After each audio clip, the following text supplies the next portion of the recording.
Welcome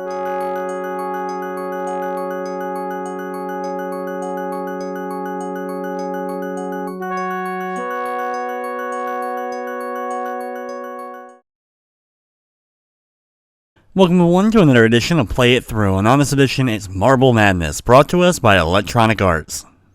Marble Madness is an arcade game where you control a marble going through several mazes with a very strict time limit in order to reach the goal. If you fail to do so, it's game over and you have to start over from the beginning. There's only a few mazes for you to explore in Marble Madness, but they quickly rev up in difficulty, making this very short journey a very difficult one to actually get through. So here we go with Marble Madness for the Sega Genesis. Now when we start off, we're going to be playing the game one player. You can play it one or two players. You can also increase the difficulty, which lowers the amount of time that you have. I'm going to be playing on the normal difficulty with the normal controls. I have to say right away that Marble Madness on the Genesis controls a little bit quicker than the original NES version, and due to this, you can actually breeze through some of the levels like the beginner stage very quickly. However, the difficulty is still very much intact. The increased speed actually can be a detriment to actually being able to complete the stages.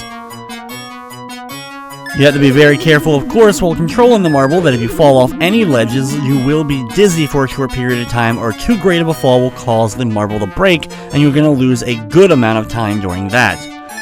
Be very careful while slowly moving around edges, taking as enough time as you need, and then glide across this sheet of ice in order to make it to the goal.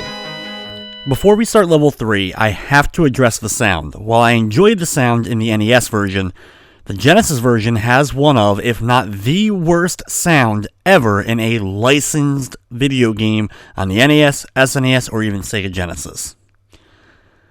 Prepare your ears for this.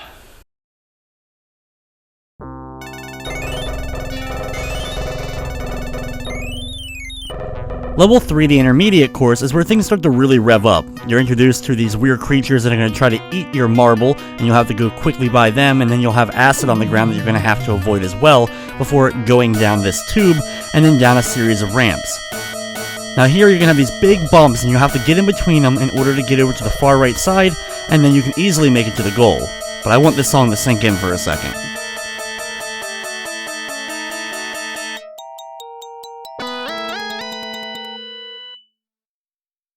That has to be one of the worst songs any electronic device could ever possibly play.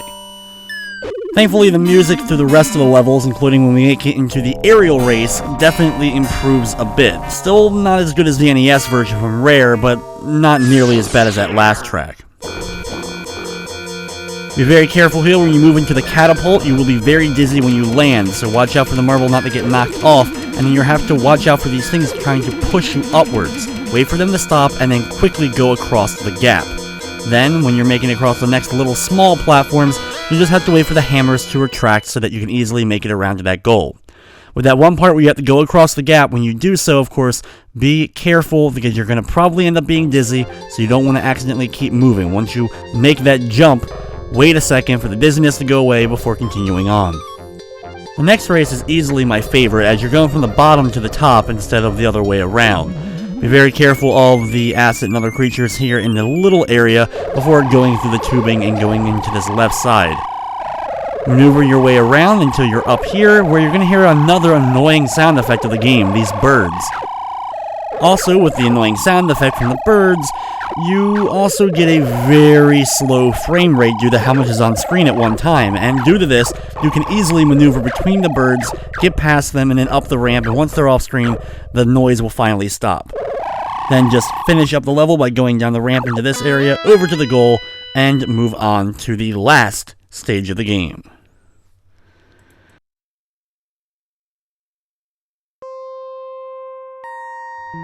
Here we have the ultimate race. Start off by moving over and then up this ramp and fly all the way across into this opening where you'll come out to a very tricky area. You're in a tight space with that acid moving across the bottom, so get over to the ramp when you can.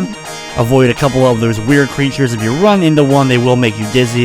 Of course, you're also going to want to avoid being swallowed up by them. Going across this ice sheet is one of the most difficult parts of the entire level. Once you've done so, now comes that final trek to the goal, where you have to take your time very, very slowly, waiting for the course to piece together each block so that you can then make it to safety, wait for the right moment, and then go through the next part of your journey. The hardest part is with the ramps and the bit of ice that is on some of the platforms. Just stay focused and do very light touches to the pad so that you can keep moving towards that goal. Once you complete it, you can sit back and enjoy the high score screen, as there's no, of course, ending to Marble Madness.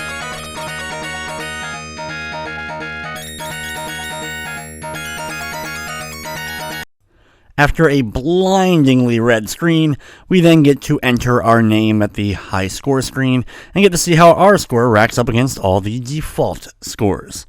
The game then goes back to the beginning, where you can start Marble Madness all over again. But with that, that's going to wrap up this edition of Play It Through. Hey everyone, thanks for watching. If you enjoyed the video, consider giving it a thumbs up, commenting down below. Amazing how those things actually do help the video get seen by more people. Now, if you enjoyed this Play It Through, you may also want to check out my Marble Madness on the NES, which I did recently. That version is a lot more appealing to the ears, trust me. Now, I also have to thank all the members of my Patreon. You guys are keeping this channel alive. Without their support, I wouldn't be able to keep doing these videos. All the reviews, Play It Throughs, and all the other various content on my variety of channels. If you would like to be a member of my Patreon, all you gotta do is click the button down below. As little as a pledge of $1 a month can keep this channel and all my channels alive with fresh new content on an almost daily basis. Anyway guys, thank you so much for watching, and of course, I hope you enjoyed.